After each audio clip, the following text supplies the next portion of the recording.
If I said the name Latarian Milton to you, would that ring any bells? Does that name carry a face or connotation in your minds? If not, we will become quite acquainted with Latarian over the next 30 minutes. My name is Jason Cook. I am on staff of the Fellowship of Christian Athletes at Ole Miss, where I serve as a football team chaplain. I was fortunate enough to be a four-year starter at fullback for the Ole Miss Rebels. And upon completion of my eligibility, I was one of four fullbacks invited to the NFL Combine. From there, I went on to be picked up as a free agent by the Baltimore Ravens. Give him a gain of one, so 2nd and 5. And here's Beck trying to pick up a touchdown in the air. He gets it to the rookie running back, Jason Cook from Ole Miss. So one of Parade Jerry's college teammates has just got the touchdown pass from John Beck to put the Ravens up on the board here. And that first possession for Baltimore was pretty impressive. 14 plays, 91 yards. And I am also, like you soon will be, a graduate of Ideals Leadership School, class of 2003. Today we'll be covering being a role model, what the immediate need is, what are the benefits, what's involved in actually being a role model, and the challenges you will face as you walk the high and lofty road of leadership. But before we get into talking about the need for positive role models, which will be our starting point today, I have something I'd like for you to watch. Latarian Milton is not your typical 7-year-old. Few his age have ever driven an SUV up and down several busy streets. It all started at his mother's townhouse. Latarian says he took the car keys and hopped into his grandmother's Dodge Durango. When I came through the back door, I looked on the counter, my keys were gone. I took my grandma's car because I got mad at my mom, and then I suddenly had my friend come in, and he smoked with cigarettes. He started the vehicle and put it into gear. I yanked the thing. And off they went, two 7-year-olds alone on the road. Latarian drove several miles through Lake Park and Palm Beach Gardens. We got the one call that I told you about of a driver in the vehicle who looked too short to be able to see over the steering wheel. Along the way, he ran over 2 mailboxes, hit 2 parked cars in a Costco parking lot, and struck 2 moving cars near Walmart. I want to do it because it's fun. It's fun to do bad things, to drive into a car. But did you know that you could perhaps kill somebody? Yes, but I wanted to do hood rat stuff with my friend. It all ended on Investment Lane and Consumer Drive. That's where Latarian hit the curb and sideswiped the sign. The SUV took most of the beating, snapping off one of his axles and wheels. A grandmother's rage. I want to whip his behind. That's what I want to do right now. If I thought they wouldn't take me to jail, I'd whip his behind right now. You don't think he should be punished for all of this? Just a little bit, no video games for a whole weekend. And one unusual story for police. Are you sorry? You understand that now your grandma's going to have to pay to have those cars fixed because you hit those cars. Can my mom help her? After watching that, it should be quite clear why there is a great need for athletes, such as yourself, to be positive role models. It seems obvious that Latarian has had some pretty large influences in his life. Taking a look at his clothing, it appears that he's had a tremendous urban influence in and around his surrounding neighborhood. Judging by his friend who smoked with cigarettes, as Latarian describes him, his friends aren't positive role models. And the act of stealing his grandmother's car is an even further indication that Latarian may not have had such positive role models in his home life, such as a strong father figure. America is littered with kids just like Latarian, those who come from broken homes, who have a very present-minded attitude in regards to success and promotion, and those who simply want to do hood rat stuff with their friends. Like Uncle Sam, kids like Latarian need you. Why? Because you may be the only moral barometer for a child like that. Your life may be the only moral compass for a kid of Latarian's age and demeanor. What that means is this. Kids like Latarian, the boys and girls in elementary and middle schools around you, may not have had strong parental figures in direction in their lives. Some of you perhaps may have come from broken homes and can pinpoint individuals outside of your immediate home who have been the beacon for good in your life. Maybe they have been the reason that you have made something of yourself instead of following the path of a parent or guardian who is a clear example of how not to do it. For this reason, it is absolutely imperative that you yourself set an example for all who are around you. Growing up, I can look to Emmitt Smith and Barry Sanders as being two guys that I looked up to. Why? Because they were phenomenal athletes who did things the right way. They always worked tirelessly. They garnered the appreciation and the respect of their teammates, and they were never in the news for cheating, doping, or committing a heinous crime. For these reasons, I wanted to be just like them. I wore a number 22 and pretended I was Emmett whenever my brother and I would play ball. I got a Dallas Cowboys locker with number 22 right on it. My entire bedroom was adorned with Cowboys paraphernalia, from pillowcases to rugs to Cowboys underwear. I wanted to be just like them. Because there are so many kids who lack any semblance of a model, the responsibility of being a positive role model falls on those who have the greatest influence. And this, my friend, means you. As an athlete, you have the power to influence the lives of more people in a positive or negative way than the average person. There are enough bad examples out there. The challenge and task is up to you to become something that many people refuse to be, a positive role model. I am not a role model.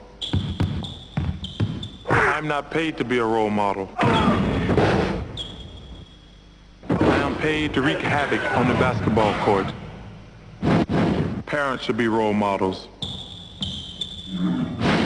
Just because I dunk a basketball doesn't mean I should raise your kids. That was one of Mr. Barkley's most famous exposés on how he is not a role model. Unfortunately, I severely disagree with Mr. Charles here. As an athlete, you have no choice but to be a role model. The minute you lace up the sneaks, cleats, or slippers, whatever you compete in, you in effect become a role model. There is no way that you can say that you are not a role model, because there will be young people all over, even when you do not think that they are looking, who are watching your every move, hanging on your every word, and molding themselves after you. You don't choose to be a role model. It chooses you. Your only choice then is what path you will take. Kids like Latarian need you, not Charles Barkley. And you may be asking yourself, well, Mr. Cook, what all is involved in being a role model? Well, I'm so glad you asked, because that's exactly what our next conversation topic will be. As a positive role model, the biggest thing you have to prepare for is living in a fishbowl. What that means is day or night, whatever you are doing or saying is always being heard or seen. And the faster that you understand this, the greater your impact will be.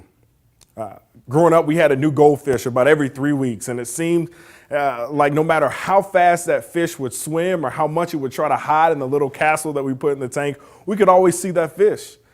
And much like Goldie, your life will be a public record and example for all those viewing you.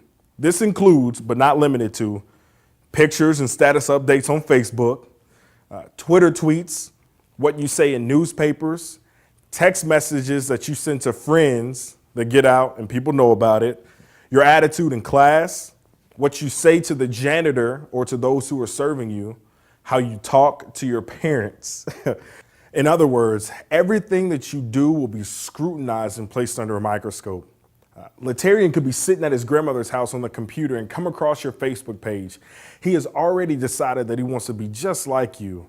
Then he sees you with a Dixie cup in your hand or crazy wild pictures with you and your friends and says to himself, I want to be just like him, so I'm going to do what he's doing.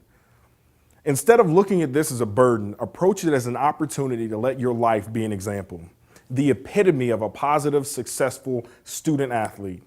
Latarian should look at your life and say, hey, I don't want to do hood rat stuff with my friends. I want to be just like you. What you are about to see will be talked about for years to come. And before you unconditionally blame the players, take a look and a listen. Played a very intelligent game tonight. Then Wallace is fouled, and Wallace did. Oh, Wallace right at our chest. This has potential to be serious if they don't get between. Wallace upset. Players trying to hold each other off. Steven Jackson and Rasheed Wallace trying to be peacemakers. Now Jackson yelling. Wallace still going. You need the coaches in there to get him away. Jackson challenging Derek Coleman. Somebody should just get Jackson out of there. That's what causes the problem. Rasheed Wallace did an excellent job trying to keep everybody away and trying to keep the peace. But it started after Artest with a hard foul on Wallace after he got behind him. And then Ben Wallace came over with the shove. An ugly way for this one to wind down. totally uncalled for. I want to see the foul again because it appeared Wallace was past him and Artest shoved him. And that's what Wallace took exception to, but you still can't react that way. You've got to let it go. That's not that hard of a foul. It's not a normal foul, but not that hard. And Ben Wallace can't react that way. Wallace is still charged up. Now, Wallace, I would assume, has been ejected. The way Steven Jackson's carrying on, they should eject him as well. They need to somehow find a way to get this game over with as quickly as possible. The problem is, if Wallace is ejected, I'm not sure. He'd have to walk past the Pacer bench to go. Now Artest has jumped over the scorer's table and is trying to get down to the bench. Artest is in the stands. Oh, this is awful. Fans are getting involved. Steven Jackson's in the fans. Rasheed Wallace going into the stands. The security trying to somehow restore order. Fans and players are going at it, and the players trying to help each other out. This is a disgrace. All the players now, they're jumping in there to try and get the other players out because the fans have come involved.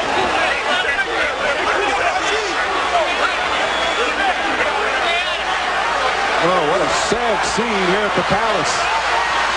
And now another fight's breaking out in front of the Pistons bench. It's a fan on the court. This is very, very dangerous. Fans are throwing cups with liquid in them now onto the court. Ron Artest has a look in his eye that's very scary right now.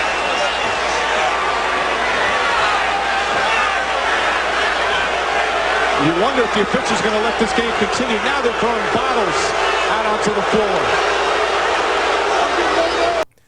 It only takes one bad, selfish decision to tarnish not only your reputation, but your character as well. Character takes a lifetime to build, and one bad decision to lose it forever. When Ron Artest, Ben Wallace, Rasheed Wallace, and Steven Jackson laced up for the game, I'm sure they weren't thinking they were about to engage in a brawl that would stain their reputation and have people all over the world view them in a completely different way. Not only that, but they put the reputation of two storied organizations in the headlines for all the wrong reasons. There will be challenges along the road for you as a role model.